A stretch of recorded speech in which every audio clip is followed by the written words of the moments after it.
We got some non-believers out there. Yo, we got to do something about that, man.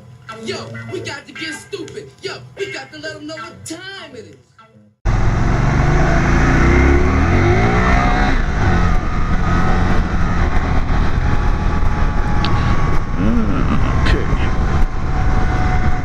Well, I just finished installing a new tire on the rear of my RSS. The original tire was bald at 5,800 miles approximately. As now I got 6,030 miles, and like I said, I just put on basically a car tire that people have been doing, and trying to see how it is. I know the original tire, the Kenda, is a bit softer, and the back end doesn't feel quite itself yet, but I've barely got 2 miles on the tire right now. So once I scrub off the surface a little bit, scrub it up, maybe it'll feel a little bit better. I'm running 28 pounds of pressure, and I'm going to check that as we go to see where the tire is sitting once it gets warmed up. But seems okay.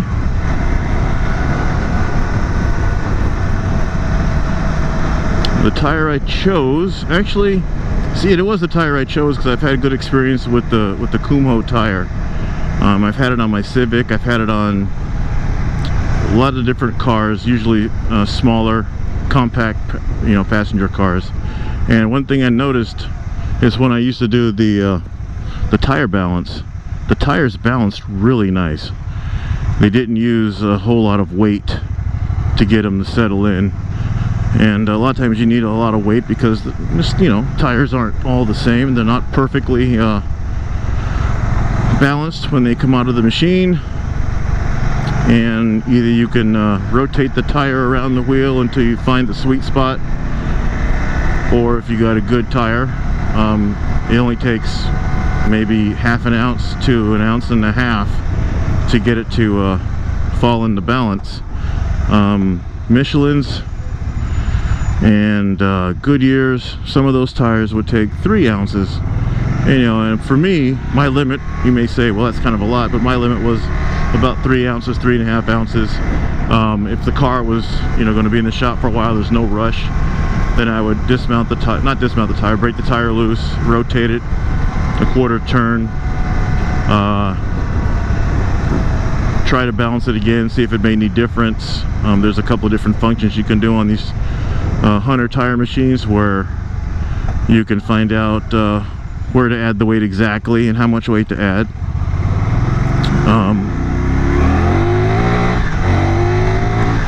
And that's that. But the biggest problem with doing the tire yourself is not necessarily finding somebody to mount the tire, but it's finding a place that can balance the tire. A friend of mine did his, and he didn't get it balanced. I'm not exactly sure why. I don't know. I know I had a problem because tire shops, they usually are set up for cars, and even if you break down the rear wheel and take the hub out and things like that, you still have the bearing that's in there, and that bearing is about 24.9 millimeters inside diameter, and most of the tire machine arbors or shafts on the balancer are 36, and you may get some that are a little bit smaller, but not 24. So that's one issue. And if you take it to a motorcycle shop, which I went to a Harley shop with the tire without the center hub on it, and basically behind the counter they're like, no, we can't do it. You know, of course, yeah, I'm a Spyder, and maybe they look at it as not really a motorcycle, and we're not even going to try. I kind of got a little bit of that vibe, even though they're very nice, and you know, told me basically they don't even know, they wouldn't have a clue how to do it, so I could understand that. So at my wit's end, I ended up taking the tire to a friend's who's been riding motorcycles for years, you know, eons I would say, but he's not that old, but he has a lot of knowledge, and he thought he could probably do it, so he's going to do a static balance on it, the same way we balance our helicopter, RC helicopter blades and quad props, or basically a prop balancer for a tire. And we just couldn't get all the pieces we need, since I didn't bring the center section of the wheel. If I had the center section, we probably could have did it. That being said, wasn't able to do it, so at my wit's end, I stopped by one of the shops around here. It's kind of a, you know, the kind of a chain. They got 3 or 4 stores in the area, and people usually have bad things to say about them. So I was kind of hesitant to go by there. I went by the one shop in Long Beach, and they actually don't sell Can-Ams. They refer you to the Redondo Beach store for that. But they were very helpful as far as talking to me, not talking down to me. I asked them questions about how they balance, what they use, you know, pretty much everything except for show me your balancer, let's see if we can figure this out. And they told me, why don't you take it over to Redondo Beach. They can do it. They sell Spyders there. They do the maintenance there. There's no reason why they shouldn't be able to do it. And first thing that came to my head is Can-Am dealers do not like you putting car tires on the back of their vehicles, and that they wouldn't be cooperative at all. Well, that wasn't necessarily true over here. I gave them a call. I told them I need a tire balance. You know, of course, it's like, well, is it on the vehicle? Is it off the vehicle? Do we have to do the work? I said, no, it's off the vehicle. It's a Can-Am Spyder. And before I waste my time coming down there and you turning me away, it is not a Kenda tire that's on here. It's a car tire that I had mounted, and I just need it balanced. The wheel is all assembled. I just need it balanced. They said, sure, bring it on. So lunchtime, I took it over, dropped it off, and they said, yeah, well, couple hours or so, we'll give you a call and you can come pick it up. And sure enough, about 4 hours later, they gave me a call, and after work I went and picked it up. It cost me $17, actually $16 and change to get it balanced, and it seems good. Seems good. I don't have any issues with the balance yet. I haven't been on the freeway. This stretch right here, you can go pretty quick on, but you got to be careful. Of course, there's always, you know, police here and there. But I just want to take it up to speed and see if I got any weird vibrations or noise or anything. And you know, I haven't been on the bike in 4 days, so it feels really odd being on it. I do miss it after about, you know, 5 minutes now or so talking to you guys. It feels good. Feels like I'm back at home. So, and we're, you know, doing 62. Feel no vibration. This road I chose is Westminster Boulevard. Actually turns into 2nd Street farther up here, but they just repaved it probably a month ago, and it's really smooth. I'm not noticing any vibration, any noise, like I said. One thing that did happen was when I got it all together, I referred to the manual and wanted to make sure I had the belt adjustment right, so, you know, put everything back together, supported or jacked up the rear wheel, blocked the front wheels, started it up, put it in first gear, and just drove it, or ran it, I should say. Ran it only in first gear at low speeds, and then slowed down, put it in reverse, and reversed it, and the belt seemed to be about 4 millimeters at the 4 millimeter mark, and I thought that's a little big, but actually it's between 1 and 5 millimeters. So I figured I'm still okay, that's fine. But you know, some people who are perfectionists, or you know, at least try to be perfectionists, never going to claim to be one, because you never can be perfect. I said, yeah, let's adjust that. You know, I didn't do anything, I didn't move anything, I made sure nothing was disturbed, but just putting the tire back on and torquing the rear nut down, it must have moved just a little bit on the one side. So the belt was just adjusted, you know, at my 600 mile mark, my service, so it was fine. And when I took it apart, it was roughly half a millimeter from the edge there on the pulley. So I knew it was good when I took it apart. So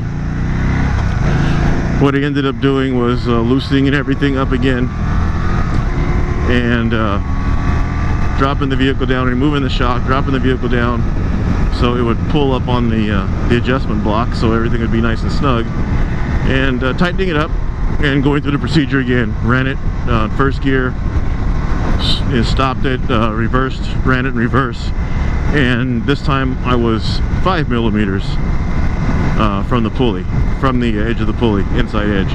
And I go, that's not good, I gotta have to figure this out. So I got the book, looked it over real quick, and I know I didn't have a belt tension issue, and so I just took the left side swing arm adjustment for the belt. I marked it before I turned it. I turned it half a turn and went through this, you know, starting procedure again. Put the shock back up, connected the shock back up, raised the rear end, first gear, reverse, and then it was riding up against the inside edge of the pulley. So I knew, okay, half a turn gets me from 5 millimeters all the way to the inside edge. So then I just took it, backed it down about a little bit more than a quarter of a turn, just a tad more than a quarter of a turn.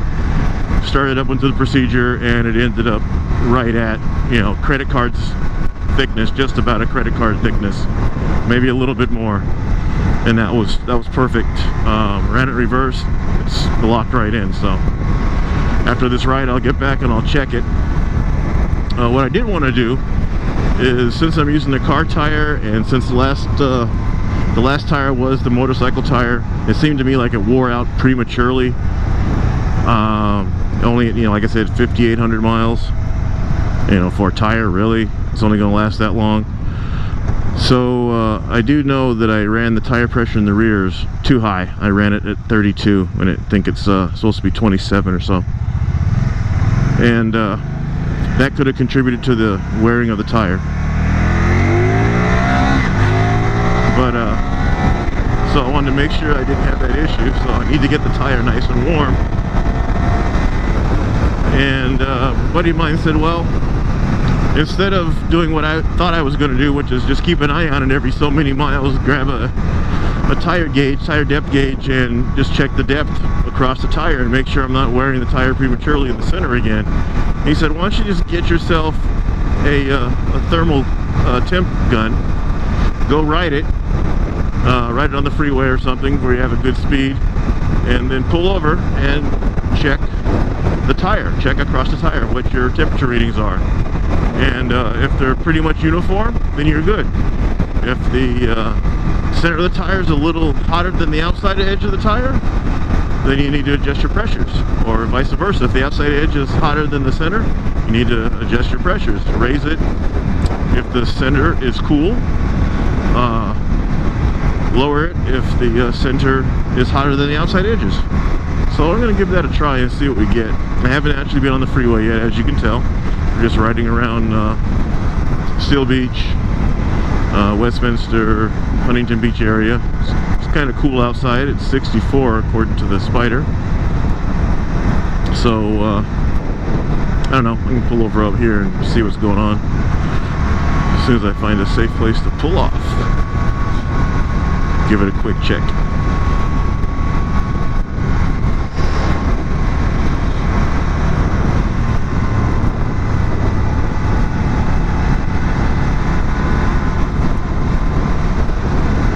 Yeah, you're thinking there's a lot of places to pull off. Yeah, but this street, I don't like it.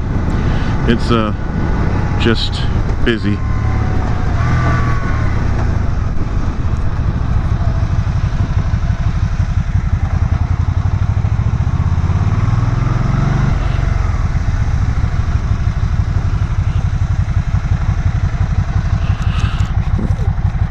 See how quick we can get this done.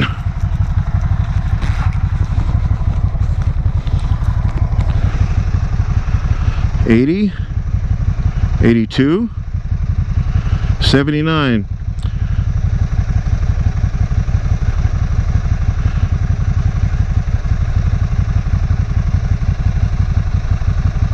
So 80 roughly.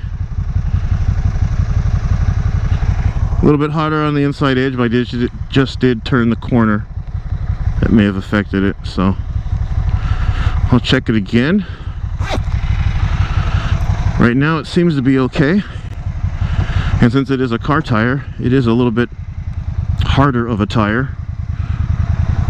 It's got I think a wear of 400.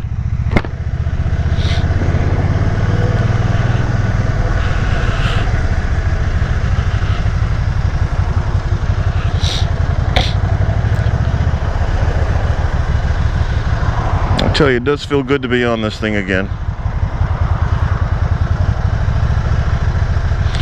Have to make a quick acceleration and see if back tire does any excess spinning. Not now.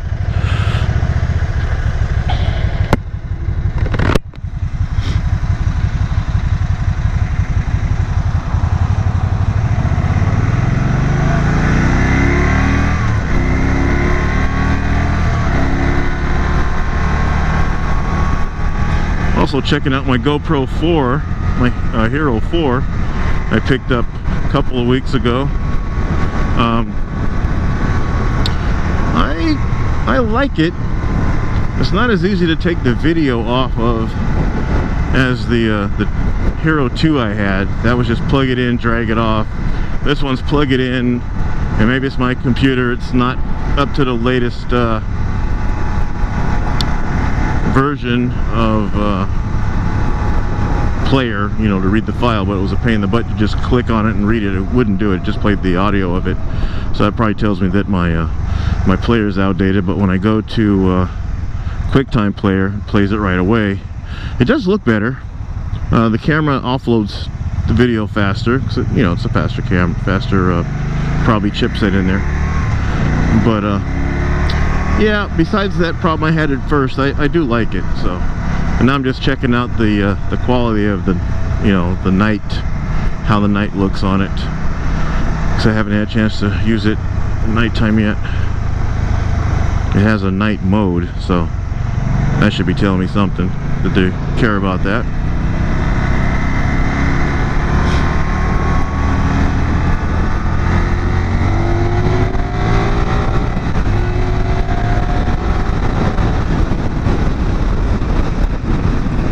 Repaved this street as well. I didn't even notice that.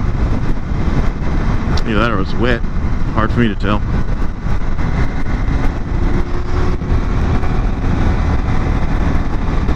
Looks like it's a little damp maybe.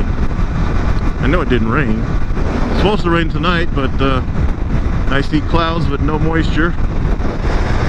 And now the clouds are thinning out. So we'll see. Tomorrow's the Burt's Mega Mall ride. I'm interested in going to that, but it's just that I haven't spent much time with the wife in the last few weeks, so I'm not sure. Yeah, it looks like it did rain over here. It didn't rain by me, but it rained out here. Yeah, so my tire's giving off some spray. I do like the pattern. The tread pattern of this. It looks pretty. It looks kind of aggressive. It's got that V pattern. Looks like it'd do good in the wet.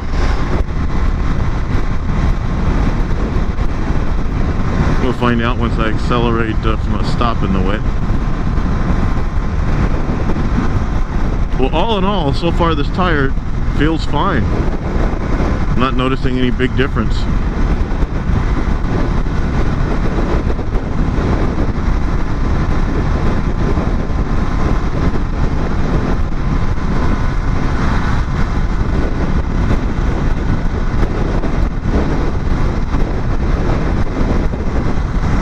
Procedure itself, taking the tire off, is it's not bad at all. If you watch Bob White's video, he made it look pretty quick and simple, and actually, you know, it was pretty quick and simple once I saw what needed to be done. I did take off a couple more things than I needed to, and they do say to replace your nuts and bolts for the hub, replace your bolts for the brake rotor, brake disc, replace those bolts. Of course, replace the cotter pin, and I had to go out and buy some synthetic grease because I had none. That stuff lasts so long, so the last one I had, I don't know what happened to it. Probably got thrown out, probably got misplaced. The garage has been moved around at least 3 times since I remember seeing that, so who knows where it is. So I got a new jar, so that's great. A new tub, a new vat.